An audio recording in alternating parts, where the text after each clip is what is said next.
So because of the spiritual warfare, I'm just going to explain this screenplay that's just appearing. It's called Purpose, and it's about two people learning to fall in love with God.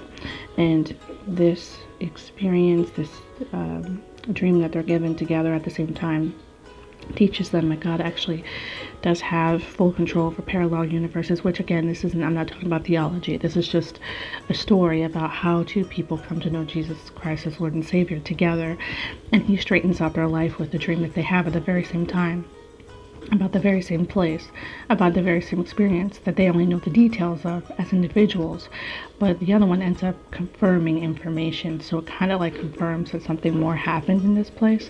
He's an atheist who comes to know Jesus Christ as Lord and Savior, and she's a Christian who's straightened out, who's acting less like an atheist and more like a Christian. And so that's what I'm trying to put together now, is that short story about an experience where he goes into a bathroom at a university. You know, everybody knows there's secret bathrooms in universities, and so you go in there, and he was confronting somebody in the bathroom because he was angry, because he was brought there by anger, and he ends up protecting somebody in the bathroom because there was a fight, and he ends up protecting a woman, and confronts the guy and says, you know, you have anger problems. But he knows he went into that bathroom to hurt somebody. So he ends up confronting that guy, and as this is happening, the lights in the bathroom are flickering on and off, on and off, on and off. And so it was a very strange experience. He ends up leaving kind of disoriented, like, wow, what happened in there? And then when the young lady goes to the same bathroom area to meet some guy, again, she's supposed to be a Christian, but she's brought to the bathroom through lust. She walks in there, and she ends up being frightened off by some lady with like lots of tattoos and like piercings in her face. She kind of is confronted with a heart problem because she realized she judged the lady who came out of the bathroom, who wasn't in there the whole time, who scared her because of how she looked or whatever. She thought that lady was a Satanist, you know, air quotes, but she realized, you know, I came in here to do evil, so maybe I'm not such a good person. And so and of course, as this is happening, the lights are turning on, off, things start to slow down, the lady looks right into her face, right into her eyes. This is actually a real experience for me. This actually happened to me. I didn't follow somebody into a bathroom, but this happened for me, and it was bizarre. But anyway, so that happened.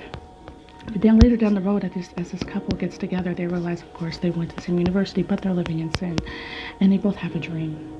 And that dream is that when they entered that bathroom, he did beat somebody up. But he ended up beating somebody up he didn't know because the lights flickering on and off, on and off, on and off. And this person that he beat up happened to fight back and killed him. And then she has that same night a dream that as she enters the bathroom, the lights are going on, off, on, off, on, off. She's being beaten up, and she fights back. She dies, but so does the guy that she's fighting.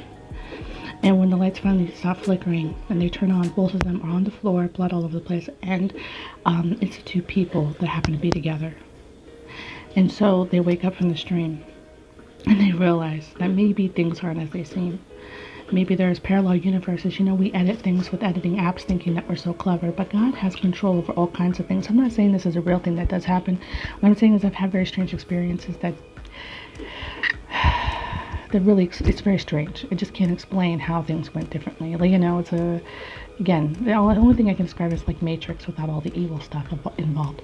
But this is like a Romeo and Juliet thing, because at that time he's a Satanist. At this time she's a Christian. He acted less like a Satanist than she did, and she was less of a Christian than he was. And they were given an opportunity at this instance to face what exactly brought them to that place, which was their demise. And so when they wake up, they kind of talk about what happened and how they both had the same dream and how they realized it was them, that they were the two people in the bathroom, and they were on the bathroom floor bleeding all over the place, and that's how they died, right? And so this is the dream that they had. They don't know if it's true or not, but they ended up getting married, having children, and living a Christian life. But this taught them to love God, who happened to have a purpose. God has a purpose for them, and so he confronts them at the very moment that those things happen with where their error is, but he also reminds them he has full control. So this is one of Christ is King forever. May God be with you.